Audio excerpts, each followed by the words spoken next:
Hello, and thank you for joining me at English Fun Academy.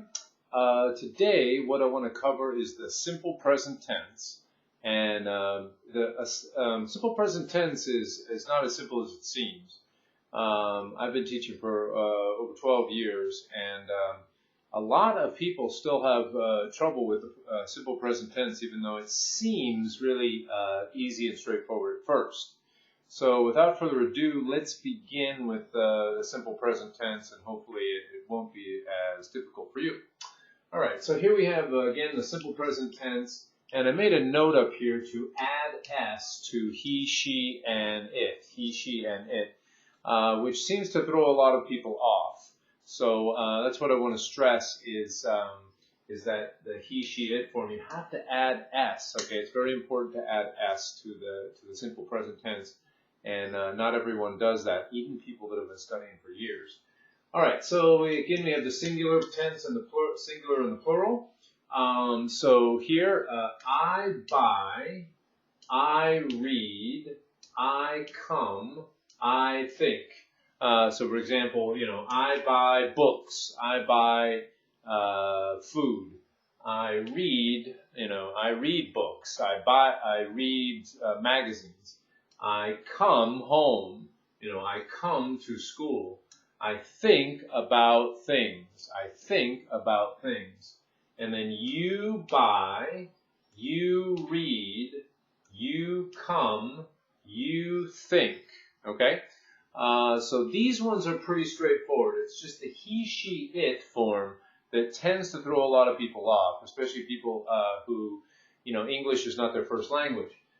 So he buys, okay? You have to remember that. He buys, use S. He reads. He comes. He thinks, okay? You have to add S to the he, she, it form. She buys. She reads. She comes. She thinks, okay? So, she buys books. She reads magazines. She comes home. She comes to school. She thinks about her homework, okay? So just remember, you have to add S to the he, she, it form, okay? And it is the same way.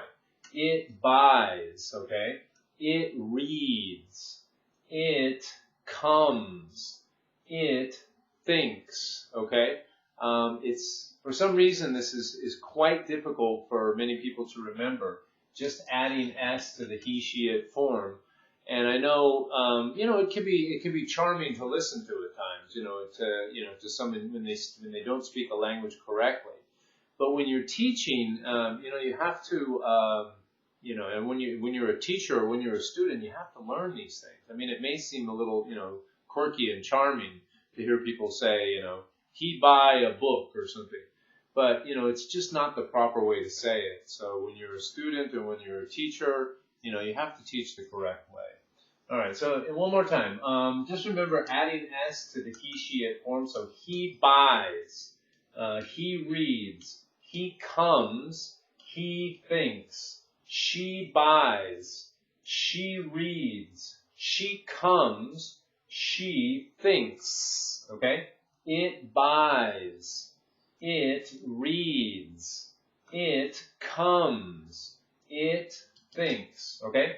And then going down to the plural form, plural you, we, and they, then you go back to the non-S form. So I, you, and I and you in the singular form, and you, we, they in the plural form are, they don't use S. Okay? So you buy, you read, you come, you think, okay?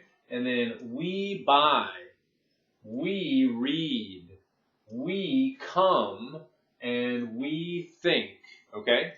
All right, and then they again is the same. They buy, they read, they come, and they think, okay? So to just use some examples, you buy many books.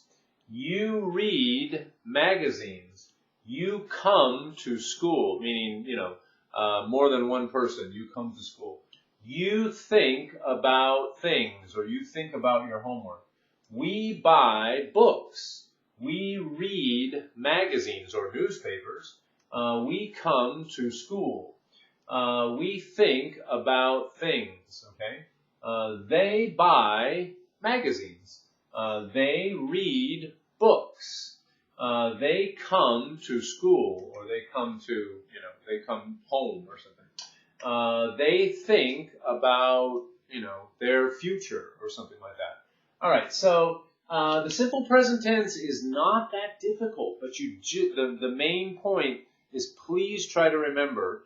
It can be frustrating as a teacher that, when you teach students and they continually forget to add s to the he, she, it form, or even plural forms. If you forget to add s to plural forms, like instead of saying book, like I have many book.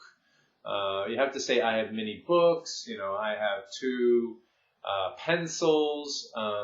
Just try to use the correct form. You can think, when you're speaking a different language, you have to think outside your own language. Even when I learned Spanish or Chinese, you have to think outside your own language. It's the only way to speak it correctly. And people may not correct you because they think, oh, it's cute. But if you want to master a language, you have to go by the rules of that language. I mean, that's the way you master a language. So anyway, okay, without preaching too much, simple present tense, okay? Add s to the he, she, it form. That's the takeaway here. Thank you for joining me at the English Fun Academy, and happy to hear any information or any views that you have on it. Thank you, and have a great day.